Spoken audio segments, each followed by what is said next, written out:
Hey everybody, Peter Zeihan here, coming to you from a bright Colorado day, and today we're going to talk about a country that I haven't brought up in over a year, Libya.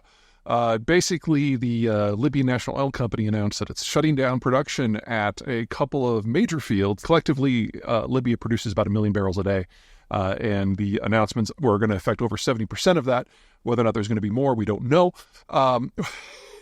This is a crazy story. Okay, so if you remember back to the 2000s, in the early days after the Iraq War, a number of governments were led by tin pot dictators who were so arrogant that they were convinced that actually the Iraq War was about them. It was a warning for them. And so they rushed to cut deals with various powers in order to make sure that they weren't the target of the already planned invasion. So in the case of Turkmenistan, you had a guy basically rush into the Russians' arms. And in the case of Libya, you had Gaddafi appealing to the United States and voluntarily turning over his proto-WMD program to try to make sure that he wouldn't be knocked off like Saddam was.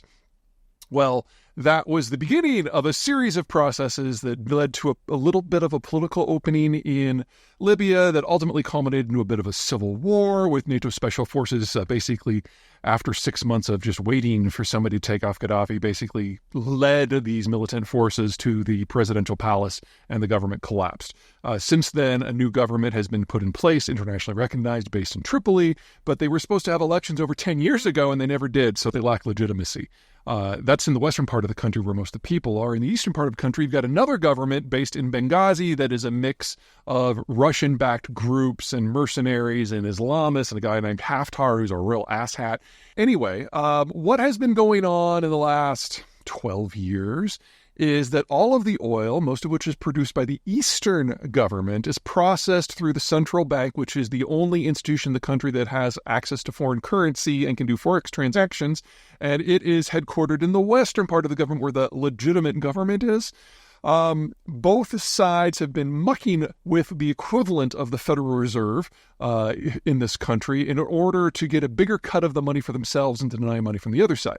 The most recent development is the Tripoli government in the West has kidnapped a couple senior staffers and tried to push out the chairman of the central bank in order to get their way. So the folks on the Benghazi side, where the oil is, have said, screw you guys. We control most of the oil, so we're just not going to produce it, so no money comes in anyway. And so we have 700,000 barrels a day that are going offline and might actually increase in the days and weeks to come. It could be offline longer than just this political dispute because Libyan oil, especially the stuff in the eastern part of the country, is very waxy. And if it's not kept warm, it basically turns everything into a soft candle, including the pipelines, which will take a lot of maintenance to clear out. Now, this is has a lot of implications for a lot of people. The Russians are going to be pissed off because they have managed to get themselves a cut of the energy revenues. The Italians are both on the pro and the con side of this. Pro in that they are the ones that end up taking and refining most of the crude that comes out of Libya just because of proximity, but they also have refining capacity that can handle over twice what the country actually uses. They're a refining hub for Southern Europe. So you'd actually have more pain in places like Spain and France and throughout Southeastern Europe and the Balkans, because they're going to make money regardless. Part of the problem here is that with Russian crude no longer part of the European diet, Libyan crude was one of the substitutes. Another big winner is going to be in the United States because while the Libyan crude is waxy, it's also pretty light and pretty sweet and has a fairly similar chemical makeup, minus the wax, as U.S. shale crude. And the U.S. exports 3 to 4 million barrels of that a day. And having, another 500,000 to 1 million barrels of demand out of Southern Europe is something that would make American producers quite happy. This is just what Libya is going to look like until one side or the other wins, or the two sides come together and form a unity government, which is definitely not going to happen.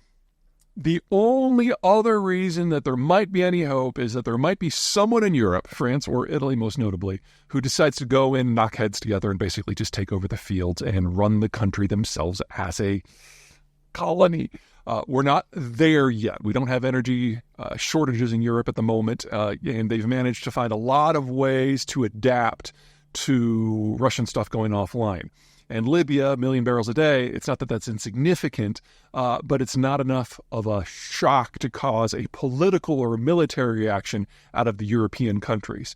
But it is a little bit more pressure. So if something were to happen to, say, the Persian Gulf, which thank God has been one of the most stable parts of the world these last couple of years, then we're in a different world. So it's something to keep an eye on. It's more amusing than problematic at the moment, which I can't believe I'm saying that about the loss of nearly 1 million barrels of crude, but this is the world we live in today. Watch the Europeans. They're the ones that have the agency to do something about this if stuff gets real.